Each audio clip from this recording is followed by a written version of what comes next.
하나님, 고단한 인생길, 힘겨워하는 오늘이지만 믿음 가지고 주님 앞에 왔사오니 물밀듯 샘솟는 주님의 기쁨을 이 시간 저희에게 주시옵소서. 말씀을 들을 때에 믿음의 눈을 열어주셔서 혹시 지금 힘들고 어려운 순간을 보내고 있는 이가 있다면 이 또한 믿음 안에서 반드시 지나간다는 것을 기억하게 하옵소서. 예수님 귀하신 이름으로 기도합니다. 아멘. 다윗이 왕으로 귀환했습니다. 압살롬의 반란이 정리되었고 원수들은 항복했습니다. 자신을 반대했던 세력도 이제는 다윗을 모두 왕으로 인정했고 심지어는 이제는 서로가 먼저 다윗을 왕으로 모시겠다고 하기까지 했습니다. 그러니 이제 다윗의 앞날에는 꽃길이 펼쳐질 것만 같습니다. 왕권은 더욱 강력해지고 나라는 안정되고 모든 문제가 해결되고 평안해지는 그런 길이 펼쳐질 것만 같습니다. 그러나 다윗 앞에 펼쳐진 현실은 그렇지 않았습니다. 잠시 숨 돌릴 틈도 없이 곧바로 환난과 고통이 이어졌습니다. 전에도 말씀드렸지만 여러분, 성경은 한 사람을 영웅으로 만드는 위인전이 아닙니다. 또 성경은 전래동화도 아닙니다. 대개 그런 이야기들은 고통과 역경을 극복한 우리 주인공은 오래오래 행복하게 살았답니다. 좀 웃어주시네요. 1부 때는 아무도 안 웃으셨는데 감사합니다. 전래동화는 그렇게 끝이 나죠. 그러나 성경은 실제로 일어난 현실 가운데 역사하시는 하나님에 대한 기록입니다. 하나님께서 당신의 사람들로 하여금 살게 하신 그 현실, 하나님의 사람들이 하나님을 믿는 믿음으로 살아낸 그 현실을 성경은 기록합니다. 현실은 말 그대로 현실입니다. 다윗에게나 오늘 우리에게나 사는 현실은 비슷합니다. 여러분, 우리의 인생이 정말 꽃길입니까? 요 근래에 유행하는 인사 문구가 있습니다. 한번 그렇게 따라서 옆에 분들, 앞뒤에 분들 이렇게 축복합시다. 당신의 인생이 꽃길이길 바랍니다.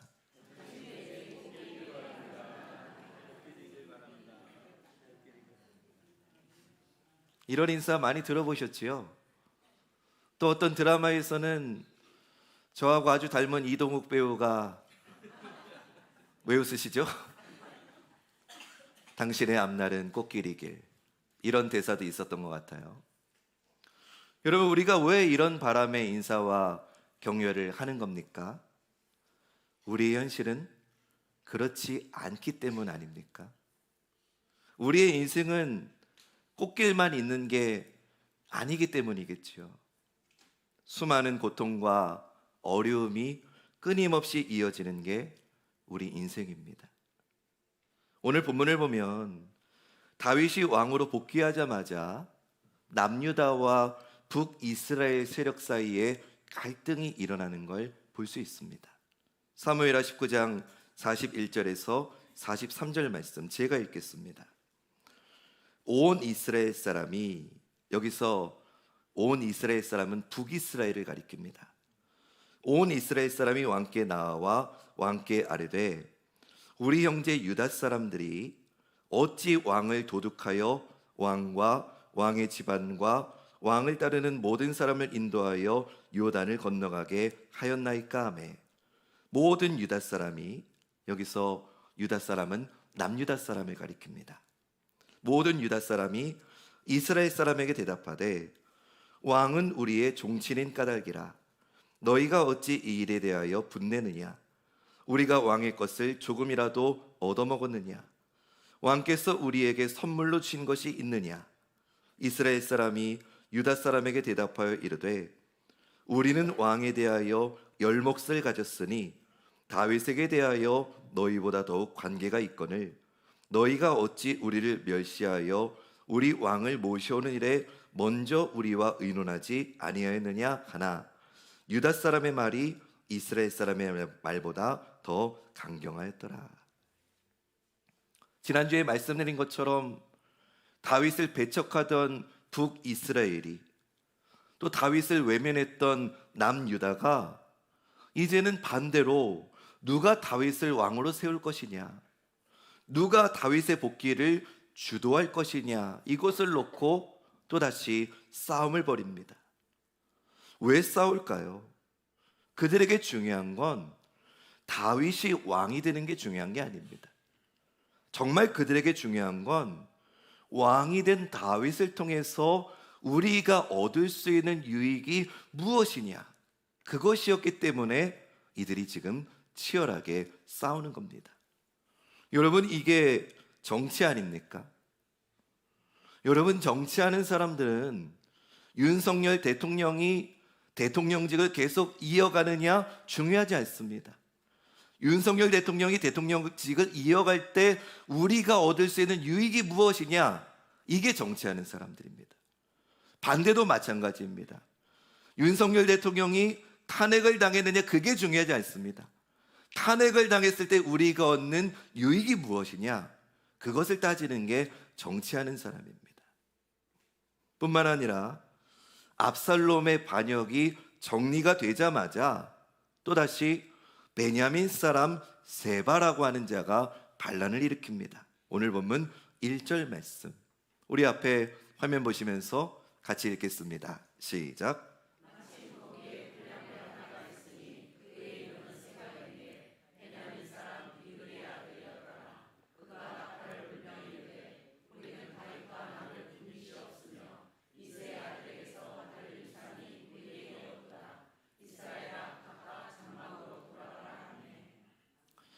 반란을 일으킨 세바를 가리켜서 성경은 불량배라고 정의합니다. 그의 행동, 그의 마음, 그의 생각이 다 불량했다는 거죠. 세바는 하나님을 거부하는 자였습니다. 그렇기에 하나님께서 세우신 다윗을 왕으로 인정하지 않는 자였습니다. 그런 그가 상당한 세력으로 사람들의 마음을 선동해서 다윗을 향해서 반란을 일으킨 겁니다. 세바가 반역을 일으키자 이를 진압하기 위해서 다윗은 즉각 아마사에게 군사를 모으라고 명령합니다. 근데 여러분, 이 아마사가 누구인지 기억하십니까? 지난주에 제가 말씀드렸는데 이 아마사는 원래 압살롬의 충신이었던 사람입니다. 근데 다윗이 이 압살롬이 죽고 난 이후에도 다윗이 이 아마사에게 또다시 기회를 준 것이지요. 그를 군 지휘관으로 임명해 준 사람이 아마사입니다. 그러면 당연히 어떻게 해야 됩니까? 죽어 마땅한 자기에게 기회를 준 다윗에게 충성을 다해야 되는 것 아닙니까? 그런데 아마사는 세바의 반역을 처리하기 위해서 군사를 모으라는 다윗의 명령에 신속하게 움직이지를 않는 겁니다. 사무엘하 20장 4절과 5절 말씀, 왕이 아마사에게 이르되 너는 나를 위하여 3일 내로 유다 사람을 큰 소리로 불러 모으고 너도 여기 있으라 하니라. 아마사가 유다 사람을 모으러 가더니 왕이 정한 기일에 어떻게 됐대요? 지체된지라.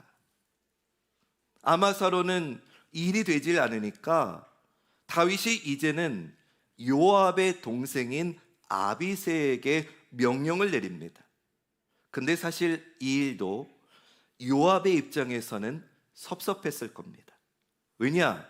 다윗이 분명히 내 아들 압살롬을 죽이지 말라고 명령을 내렸는데 그 명령을 요압이 어겼기 때문에 지금 다윗 왕이 자기를 등한시한다고 느끼고 있는 겁니다. 요즘 쓰는 표현으로 하면 패싱을 당했다고 느끼고 있는 겁니다. 더군다나 사실 지금 아마사가 차지하고 있는 군 지휘관 자리는 원래 요압의 자리였습니다. 그러니 더더욱 마음이 불편했겠지요. 결국 이 모든 상황이 불편했던 요압이 아마사를 죽여버리는 일까지 벌어집니다. 10절 말씀. 아마사가 요압의 손에 있는 칼은 주의하지 아니한지라. 요압이 칼로 그의 배를 찌르매 그의 창자가 땅에 쏟아지니 그를 다시 치지 아니하여도 죽으니라. 요압과 그의 동생 아비새가 비그리의 아들 세바를 뒤쫓을세. 결국 반역을 일으켰던 세바의 세력은 지혜로운 여인이 요압과 협상해서 진압이 되게 됩니다. 오늘 제가 여러분과 나누고자 하는 핵심은요, 이처럼 다윗의 현실은 전혀 꽃길이 아니었다는 겁니다. 호시탐탐 반란을 노리는 세력들이 있었습니다. 부하들은 말을 듣질 않습니다. 항복해서 불쌍해서 살려줬더니, 받아줬더니 제대로 일을 하지 않습니다. 기존의 부하들은 다윗의 인사처리에 불만을 품고 동료를 미워하고 싸우고 죽이기까지 합니다. 다윗의 뜻에 순종하기보다는 자기들의 이익과 목적을 위해서 마음대로 행동하고 있습니다. 하나가 되는 듯한 이 나라가 또다시 갈라지고 전쟁은 끊이질 않고 서로 간의 갈등도 멈추지 않습니다. 이상합니다. 분명히 다윗은 하나님의 은혜를 경험했습니다. 그의 믿음이 회복되었습니다. 하나님께서 그를 수렁에서 건져주셨습니다. 원수들이 무너졌고 왕권이 회복되었습니다. 그래서 그는 하나님께서 허락하신 예루살렘 성으로 귀환했습니다. 하나님의 은혜를 받았는데, 그랬는데 그의 현실은 꽃길이 아니라 여전히 어렵고 고통스럽고 혼란스럽기만 한 겁니다. 사랑하는 여러분, 이것이 인생입니다. 다윗만 그런 게 아닙니다. 성경에 기록된 하나님의 사람들 대부분이 이런 현실을 살았습니다. 우상 숭배에 살던 아브라함을 하나님께서 직접 부르시고 그를 구원해 주셨습니다. 뿐만 아니라 그에게 나라와 후손에 대한 약속도 주셨습니다. 그러면 꽃길이 펼쳐져야만 될 것 같습니다. 그러나 어떤 일이 벌어졌습니까? 아브라함 그는 갈 바를 알지 못한 채 길을 나서야 됐습니다. 약속하신 아들은 너무나 늦게 태어나서 아브라함의 가정에는 늘 갈등이 심각했습니다. 여기저기 떠돌며 살아야 됐습니다. 심지어는 목숨을 부지하기 위해서 아내를 누이라고 2번이나 속이는 일도 있었습니다. 이것이 아브라함이 걸었던 현실이었습니다. 모세는 어떻습니까? 모세는 하나님을 직접 배웠던 사람입니다. 하나님과 직접 대화했던 사람입니다. 하나님의 영광으로 얼굴이 빛났던 사람입니다. 하나님의 능력을 나타내는 대리자였습니다.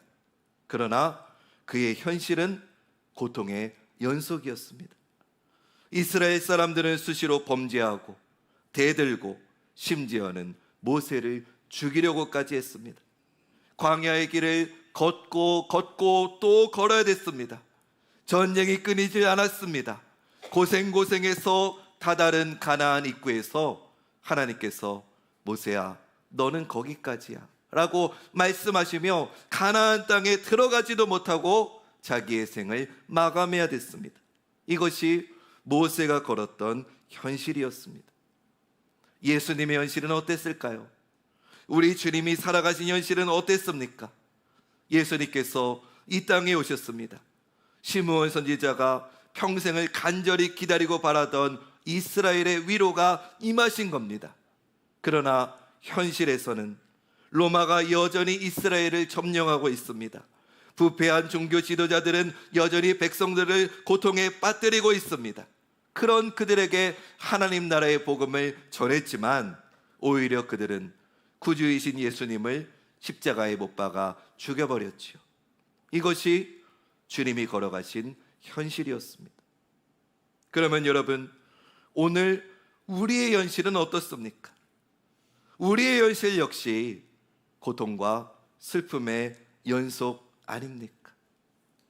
주일 예배를 통해 구원의 감격을 누리고 돌아가지만 그 순간은 잠시이고 이내 힘들고 피곤한 현실로 돌아가지 않습니까? 여러분, 우리에게 주일이 얼마나 큰 위로이고 감격입니까? 할렐루야! 지쳤던 우리가 이 주일 예배를 통해 하늘의 위로와 은혜를 경험할 수 있다는 거 얼마나 큰 은혜입니까? 그러나 우리는 이 주일이 지나면 또다시 내일부터 직장으로, 학교로, 세상 속으로 또다시 들어가야 됩니다. 여전히 팍팍하고 힘들고 어려운 변함없는 현실을 살아야 됩니다. 그 현실에 화가 나기도 합니다. 실망도 됩니다. 그래서 때로는 이 현실을 벗어나고 싶다는 생각도 합니다. 그래서 휴가도 가고 때로는 여행도 가지만 또다시 현실로 돌아와야 됩니다. 믿음이 좋은 분들은 때로는 기도원에도 가고 수련회에도 가고 이런저런 은혜가 된다는 집회에도 가지만 그 모든 시간이 끝나면 우리는 또다시 어렵고 지친 현실로 돌아옵니다. 그것이 우리의 현실입니다. 그러나 사랑하는 여러분, 그 어렵고 힘든 현실이 우리의 전부가 아님을 저는 오늘 말씀드리려고 합니다. 답답하고 피곤한 현실의 모습이 오늘 우리가 사는 현실의 본질이 아닙니다. 우리가 사는 현실의 본질은, 오늘 우리가 사는 오늘이라고 하는 현실은 하나님께서 우리에게 주신 시간이고 우리에게 주신 자리임을 믿으시길 주님의 이름으로 축원합니다. 우리 한번 따라해 봅시다. 오늘이라고 하는 현실은 하나님께서 나에게 주신 시간이고 자리이다. 아멘. 때로는 기쁨과 감격과 은혜를 누리는 순간도 있지요. 그러나 반대로 지치고 아프고 짜증날 때도 있습니다. 그러나 그 모든 순간, 모든 자리가 하나님께서 우리에게 주신 시간이고 자리인 줄로 믿습니다. 우리 하나님은 모든 시간과 공간에 충만하십니다. 모든 시간, 모든 자리, 모든 순간에 하나님이 계십니다. 다시 말해서 우리가 사는 현실은 하나님 안에 있다는 걸 여러분 꼭 기억하시길 주님의 이름으로 축원합니다.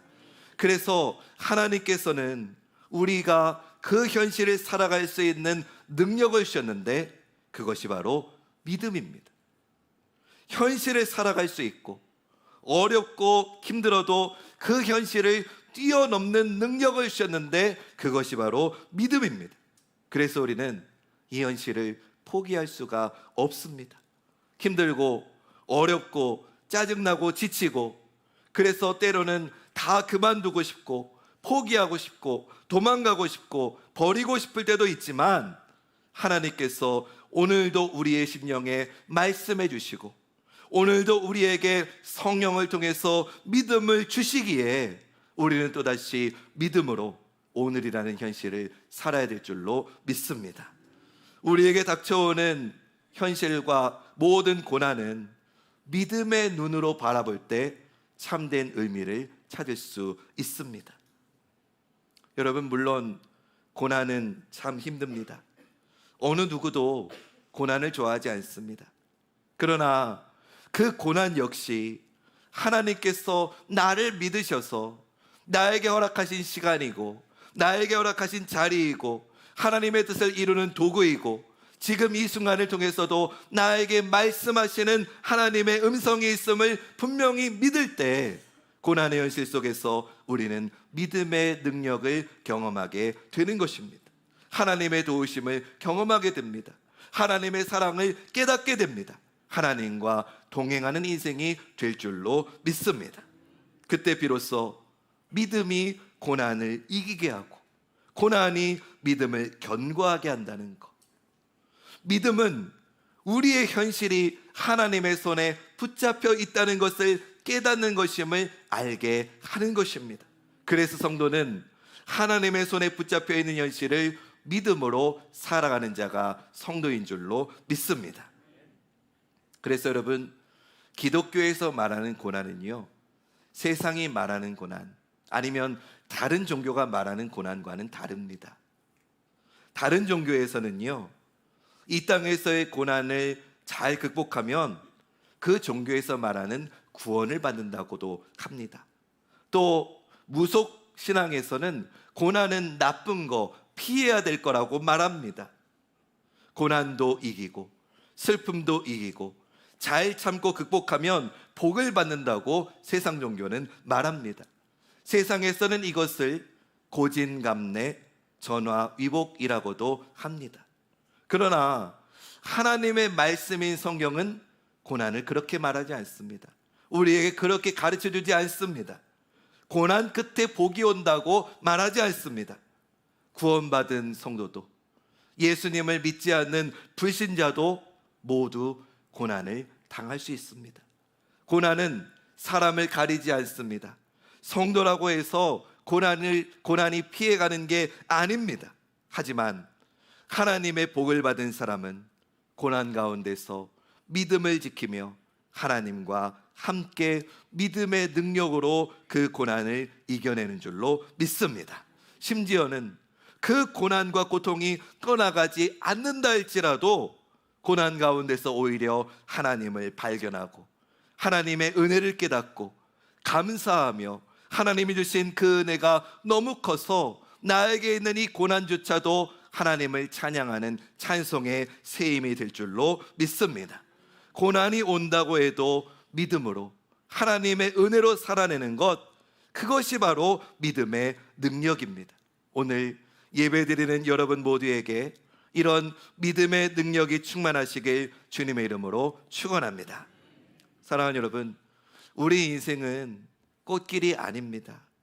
그러나 우리는 꽃길을 가기 위해서 하나님이 부르신 성도가 아니고요, 우리는요, 천국을 가기 위해서 이 땅에서 믿음의 길을 가는 그리스도인입니다. 그 길은, 천국을 향해 가는 믿음의 길은요, 여러분 이거 잘 들으세요. 제가 오늘 성찬이 있어서 설교를 좀 짧게 하려고 이 부분을 축약해서 좀 전달합니다. 잘 들으셔야 됩니다. 우리가 이 땅에서 천국을 가는 믿음의 길은요, 구원을 받기 위해 가는 길이 아니고요, 구원을 받았기에 가는 길입니다. 이걸 잘 구분하셔야 됩니다. 내가 믿음의 길을 갔더니 구원을 얻었더라가 아니고요, 나에게 구원을 준 하나님께 감사해서 믿음의 길을 걷는 것입니다. 그러니까 사랑하는 여러분, 우리 인생은 꽃길이 아닙니다. 세상은 꽃길을 원합니다. 그러나 우리는 꽃길이 아니라 믿음의 길, 순례의 길을 가는 그리스도인입니다. 순례의 길을 통과해서 구원을 받는 게 아니고요, 구원을 받은 자가 순례의 길, 믿음의 길을 가는 겁니다. 믿음의 길, 순례의 길은요, 구원 받지 못한 자는 갈 수 없습니다. 잘 생각하십시오. 이거 우선순위가 중요합니다. 내가 순례를 잘했더니 구원을 받았다, 이건 종교입니다. 내가 열심히 고행을 했더니 구원을 얻었다, 이건 종교입니다. 그러나 하나님의 은총으로 나를 불러주실 하나님의 은혜에 감사해서 내가 이 땅에서 믿음의 길을 걸어갑니다. 이것이 그리스도인의 믿음의 순례의 길인 줄로 믿습니다. 사랑하는 여러분, 우리는 그 순례의 길을 걷는 성도입니다. 우리는 천성을 향해 가는 나그네입니다. 우리가 걷는 순례의 길이 비록 꽃길은 아닐 수 있습니다. 어쩌면 고통과 외로움, 괴로움이라고 하는 현실이 우리를 기다리고 있을지 모릅니다. 그러나 우리가 하나님께 주신 믿음으로 걸어갈 때, 말씀과 성령의 능력을 힘입어서 주님을 온전히 따를 때, 우리는 그 길의 끝에 서 계신 그 주님을 반드시 만나게 될 줄로 믿습니다. 여러분 모두의 인생이 비록 세상이 말하는 꽃길은 아니더라도 주님과 동행하는 믿음의 길 되시기를 주님의 이름으로 간절히 축원합니다.